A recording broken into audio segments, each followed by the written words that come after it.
It's the 7th of May, 2024. As the year goes on and filling up the calendar with various happenings and events in the monastery, I was looking for a date for this next day of practice. Last year we had a couple days of practice where it was these kind of day-long retreats in the monastery, these anapanasati days, and looking for a date in June and thought, June 1st is going to be a good day.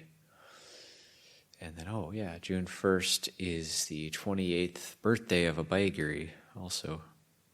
So we can roll that into the theme somehow. So we're maturing, the monastery is aging, and we think about the Buddha. The Buddha was either 28 or 29 when he went forth. We say 29, but actually the way it's written or said is that he was in his 29th year, which would mean he was 28 by our standards. So he was either 28 or 29. So there's that sense of reaching an age of a certain maturation. The Buddha going forth at that age, going forth from the household life into homelessness. And this is a very quiet time at Abhayagiri. There was a lot of planning taking place for Ajahn Nyaniko's visit, and the visit happened and it went well. And I traveled with him up to Portland, and we spent some time at Pacific Hermitage with Ajahn Sudanto and Tancha Tapalo, Tanda Mawaro, and then we parted ways again, and I stayed there, Pacific Hermitage, a couple days by myself, and then came back, and now it's very quiet. So I actually really like and appreciate these quiet times at Abhayagiri. And I was sitting in the dining hall by myself at tea time, just listening to the crickets, and then listening to the crickets during the meditation. I find it very, very peaceful, exquisite even. And just that's one technique for making the mind peaceful, is actually just listening to the sounds of nature and just being outside and the perfect weather, perfect temperature.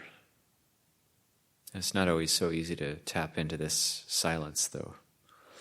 So it's like an acquired taste. It's acquiring a taste for quietude, acquiring a taste for solitude. But then once we connect with it, that's the samana Dhamma, cultivation of solitude. That's in the Sutta Nipata. The solitude is called sagacity.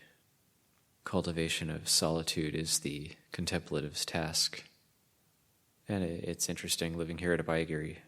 We're a big community, living together, doing a fair number of communal activities.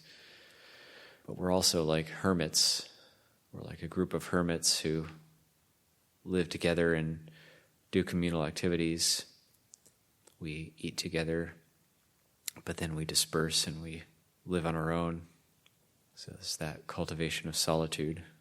And then some people are on forest practice and they won't have to come to pujas over the next period of time.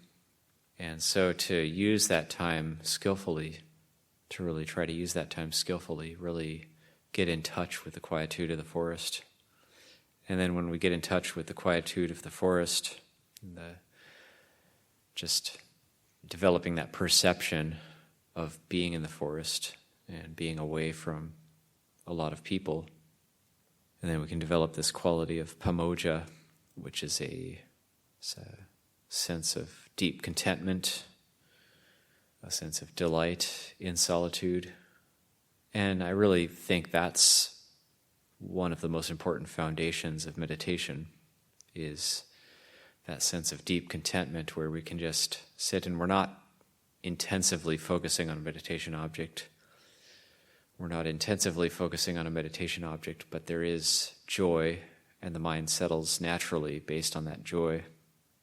And then can we sit out in nature by ourselves and actually experience a deep solace of being in the forest? And that's also I believe it's in the Sutta Nipata where the Buddha is talking about is going forth, the Pabbajja Sutta, that going forth from the home life into homelessness and leaving all the trappings of palace life and the life of opulence and being by himself, the Bodhisatta being by himself, going alms round and experiencing for the first time the alms round and eating out of a bowl, wearing rag robes, and then living in the forest by himself and experiencing great solace in being in the forest.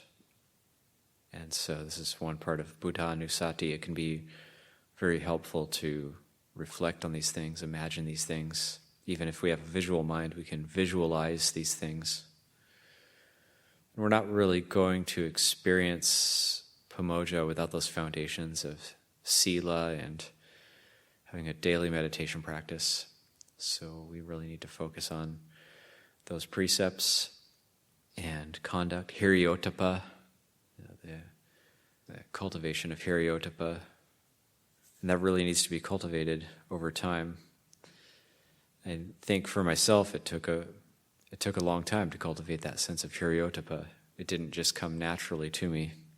And I know there's various times in my own monastic life where I've frittered the time away or wasted time, and that I can see now that was due to a lack of hiriyottapa. But then over time, and just with experience, then that hiriyottapa becomes a very necessary quality to really keep going long-term in the monastic life. And Luang Pu Man would call those the protectors of the world, hiri and ottapa, which is like a sense of conscience and acknowledgement of the results of wrongdoing, the harmful results of wrongdoing. So sometimes when we meditate, various hindrances come up, and there might be pain in the back, pain in the knees, might have a headache, or there's some sort of pain in the body, and there are various things we can do about this. We might feel a sense of tiredness, drowsiness when we meditate. And when we stop meditating, the energy might come back. These are various hindrances that can arise in the meditation. And it's good to reflect on just how powerful the mind is and how much the mind has an effect on the body. So when the Buddha is talking about qualities like pamoja, those things are experienced in the body, sensed in the body. And that's when the mind becomes very, very wholesome. And it is actually felt in the body, it's sensed in the body. We might feel a burning sensation at the heart center, or just feel a relaxed joy throughout the body. And the opposite is also true, that when there's various hindrances, we might feel a little bit more pain in the body, a little bit more agitation, restlessness, restless energy, agitated energy in the body. And when there's some sort of pain, it's very interesting that reflection I've had as of late is that it seems to be that the mind has more to do with pains in the body than we tend to give credit for. Of course, there are bodily pains that aren't just caused by the mind, but if the mind is wholesome, the body will tend to be quite relaxed and comfortable. And if the mind is unwholesome, the body will tend to be more agitated. And so these mental states actually have a really big part to play in how our body is doing. We just think of something like anger. It can cause us to turn red in the face, get sweaty under the armpits, all sorts of things. All sorts of physiological changes happen when we get angry. Or that can be the same with desire as well. And so when the mind gets very wholesome, there are also physiological changes. It's very interesting just to think about this, reflect on it. And the body can become very, very comfortable in that sense of joy, of pamoja we felt in the body. And then practice is wonderful. Everything's wonderful. Everybody's wonderful when we're in those states. And then when the mind becomes unwholesome, then things aren't so wonderful. The community's not so wonderful. Maybe something is going to be the experience is going to be better somewhere else, some other time. So how do we make the mind wholesome as much as possible? One thing we can do is just listen to the crickets, just delight in that. But again, it is an acquired taste, this quietude, solitude. If we haven't yet experienced that kind of joy, we're going to be going and seeking it elsewhere through talking, through seeking of company, or through some form of sensuality. We're going to seek happiness in those ways.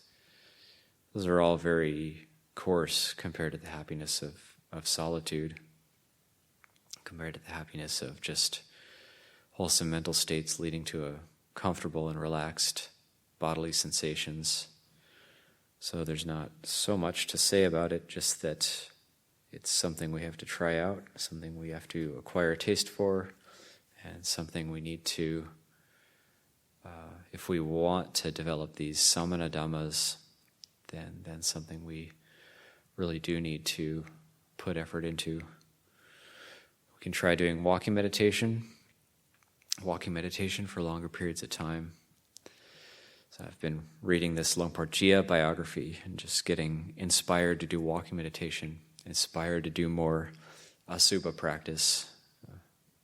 And if anybody who reads through that book will find that he has various skillful ways and interesting ideas about how to do asubha practice, visualizations, and he's actually, the part I just got to where he's dissecting his hands joint by joint, so and visualizing that. Things like that, we have to get creative with the practice. It's going to be incredibly helpful. Or these stories about Longpo Man, Ajahn Man, where he's just giving very brief teachings, and also teaching by example, just by his own ability to endure sickness and pain, and just an example of someone who is aging very gracefully. Longpo Jia was living with Ajahn Man, as Ajahn Man was later in his life, so he was aging and his physical faculties were declining and his mental faculties were starting to decline, but it wasn't a problem. And these are just natural occurrences of the body and mind, as we're just a part of nature, so we're no different than anything else in nature. It just subsists for a while and then it declines. It's always changing. We think about Abhayagiri, almost 28 years old. It's changed a lot in that time, from its infancy to coming of age. It's changed a lot. So for people who came here in the first or second year, if they were to not come this whole time and then come here now, it'd be unrecognizable. And where I'm sitting right now there was an old power pole right here. There was an old power pole and it was just a dirt patch, and this is where we used to hang up laundry, right here where I'm sitting right now. It's just, we wouldn't even be able to imagine that. There's no evidence of that. So just how things change and how things just disappear. There's no trace remains, no evidence remains, except our memories, some photos. And just where the breezeway is, there was an apple tree. We had to take it out to build this building. The deer were really disappointed. They're kind of, where's my apple tree? They would come and eat the apples when they came out. And we talked with Luke Fry at Fry Vineyards about the possibility of transplanting the apple tree. It's a very old apple tree. And I remember he said that if you're going to transplant it, you have to carefully use a excavator to dig up the whole tree without damaging the roots too much, and then if you're going to put it somewhere else, then to make sure it's oriented the same direction that it was. But alas, it wasn't to be. But we did cut up the wood, and apple wood is very beautiful wood, so we were able to make use of that for various projects. We also had a cherry tree that had to be taken down, but I think it was so old it didn't produce cherries anymore. And the cherry tree had to be cut down for the building of this building, and cherry wood, we were able to make use of that wood as well. Also very nice, very good hardwood. But when I was in Anagarika, it was still producing cherries. And then at a certain point, the tree got so old, it wasn't producing anymore. It was still alive, but it didn't bear fruit anymore. And I remember I used to go and collect the cherries as an Anagarika and then make my super desserts that I wanted to make as an Anagarika. Chocolate brownies with cherries in them from that cherry tree. But there's no evidence of that now.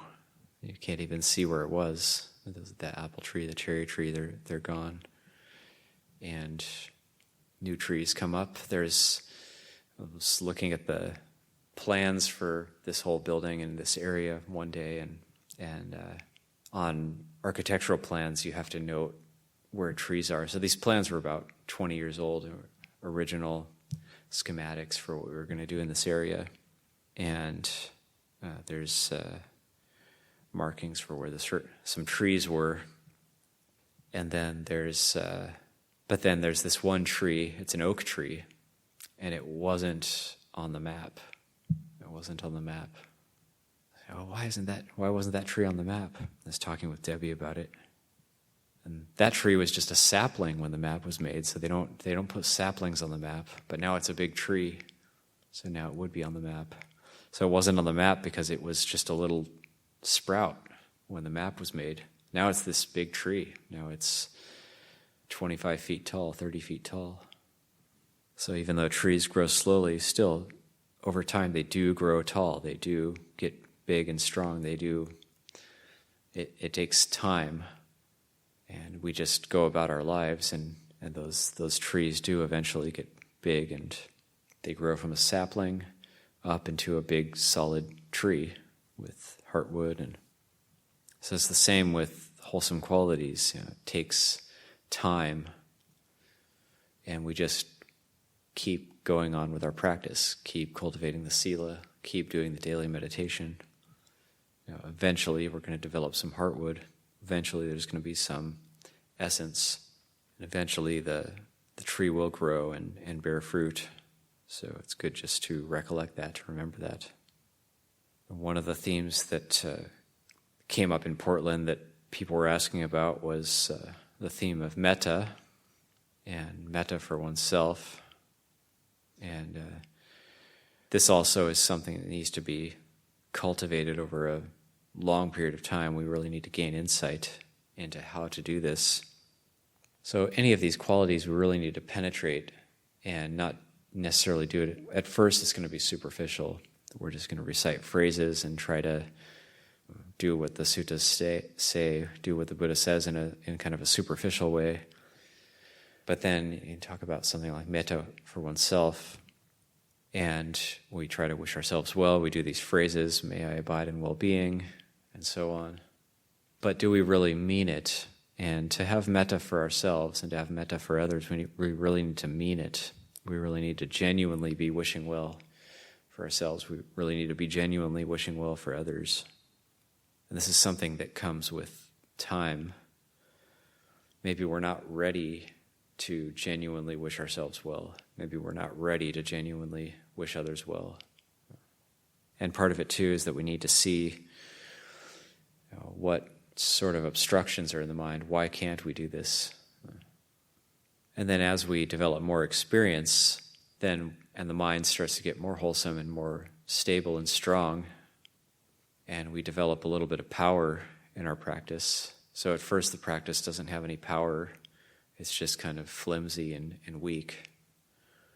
And then over time it starts to develop power, and we really have that hirotapa. We really start to see the drawback of the unwholesome mental states and really start to put more effort into relinquishing them, really start to mean it when we practice, really start to put our heart into it.